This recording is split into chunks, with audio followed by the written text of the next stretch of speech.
Upacara Hari Perhubungan Nasional tingkat Kota Gorontalo ini dirangkaikan dengan apel Korpri di lingkungan pemerintah Kota Gorontalo.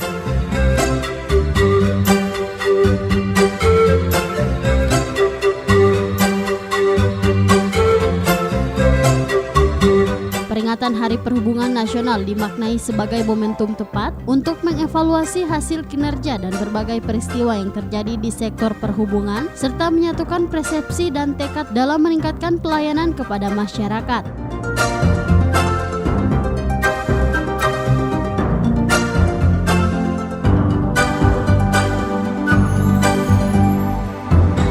Keberhasilan pembangunan pemerintah tidak akan berhasil tanpa disertai jiwa kebersamaan dan gotong royong, merupakan akar dari budaya sebagai perwujudan harmoni kebersamaan yang telah terjadi menjadi perekat sosial tanpa membedakan suku bangsa. Oleh karena itu, peringatan perhubungan yang diperingati setiap tahun menjadi momentum insan perhubungan untuk terus berkarya dan bekerja sama dan lebih mengutamakan konsisten pada spektrum keselamatan atau safety dan pelayanan.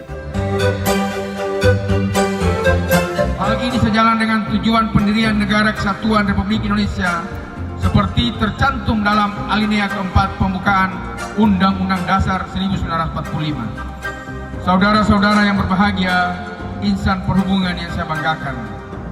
Hal lain yang perlu menjadi refleksi dalam peringatan Hari Perhubungan Nasional ini adalah pentingnya konsistensi dan spektrum keselamatan atau safety dan pelayanan atau service and hospitality. Meskipun efisiensi dilakukan di beberapa tahap kegiatan, akan tetapi dalam mengelola efisien tersebut tidak boleh mengurangi kualitas keselamatan dalam pelayanan perhubungan yang merupakan harga mati dan tidak bisa ditawar-tawar. Seperti yang telah kita sadari bersama, sektor perhubungan memiliki peranan yang sangat strategis dalam kehidupan berbangsa dan bernegara. Keberhasilan pembangunan sangat dipengaruhi oleh peranan transportasi sebagai urat nadi kehidupan politik, ekonomi, sosial, budaya, dan pertahanan keamanan.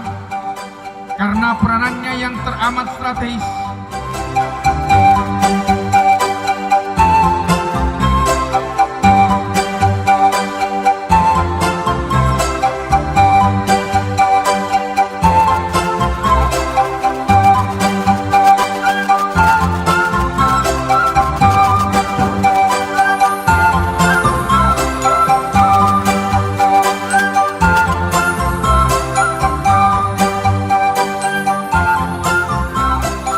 Tim Liputan Advertorial Mimosa TV.